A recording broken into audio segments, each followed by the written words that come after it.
Peu spectaculaires, les vasières sont pourtant d'une importance cruciale pour une multitude d'espèces. L'une d'entre elles intéresse particulièrement les pêcheurs. Enfouie à quelques centimètres sous la vase, la palourde n'est pas facile à repérer. Ma technique, c'est de gratter. Et voilà une. Bon, elle est bien. Je prends les plus grosses, on en laisse beaucoup parce que vous savez, on gratte, c'est pas à chaque fois qu'on trouve une grosse. Les grosses, c'est les palourdes qui font plus de 4 cm. Pour les repérer, les pêcheurs se fient aux 2 trous que forme la palourde pour s'alimenter. 2 trous comme ça, vous les voyez là, les 2 trous. Et plus ils sont écartés, plus elle est grosse. Une fois détectée, certains n'utilisent aucun outil pour la déloger. Cette technique de pêche, c'est la pêche au trou.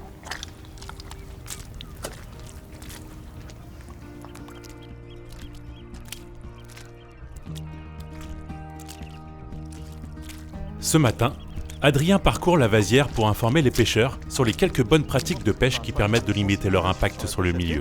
Je vois que vous pêchez au trou, c'est quelque chose qu'on recommande, en fait une bonne technique de pêche. La pêche au trou, c'est la technique de pêche la plus efficace.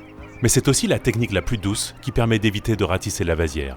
Les anciens m'ont dit justement éviter de jardiner. Ouais, c'est ça, pas trop ratisser. Et puis ça permet aux doigts aussi déjà de savoir la taille. Bon, c'est ça, vrai, exactement.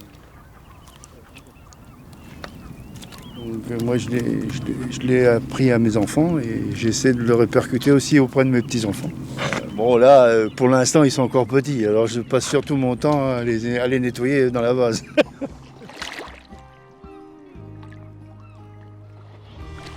À marée descendante, la mer découvre les parcs ostréicoles. Mais sachez qu'il est interdit de pêcher les coquillages à proximité de toute concession de culture marine.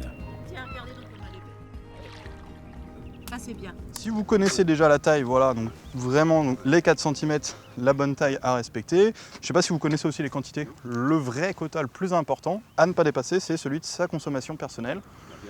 Mais avant de consommer vos palourdes, rappelez-vous qu'elles ont passé toute leur vie dans la vase. Voici un petit conseil qui pourrait bien vous éviter de gâcher votre pêche. Il faut les laisser dégorger toute la nuit, on les mangera que demain à midi.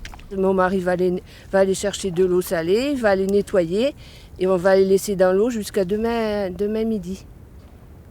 Ah oui, il ne faut pas les manger de suite, hein. C'est pas bon. Hein. C'est comme les coques et tout ça, c'est pareil.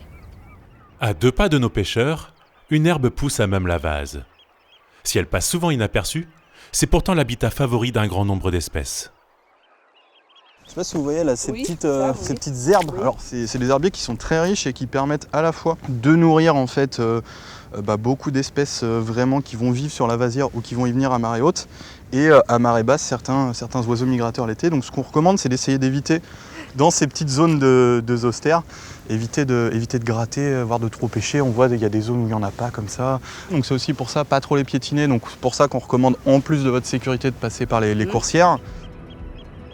Les coursières, c'est ces chenaux qui traversent la vasière. Comme la vase y est plus compacte, il est plus facile de s'y déplacer. Les pêcheurs évitent ainsi le piétinement des herbiers, mais aussi le risque d'enlisement, qui peut être un réel danger lorsque la mer remonte. C'est un des milieux les plus riches et les plus productifs de la planète. Les vasières, ça produit plus sur une même superficie que la forêt amazonienne. Donc ce qu'il faut, c'est préserver ces milieux. Pêcher des palourdes, c'est possible. On va pouvoir continuer à en pêcher pendant des années, normalement, si on fait bien, justement. C'est très productif. Après, ce qu'il faut faire, c'est protéger ce milieu et notamment ne pas détruire les herbiers de zoster.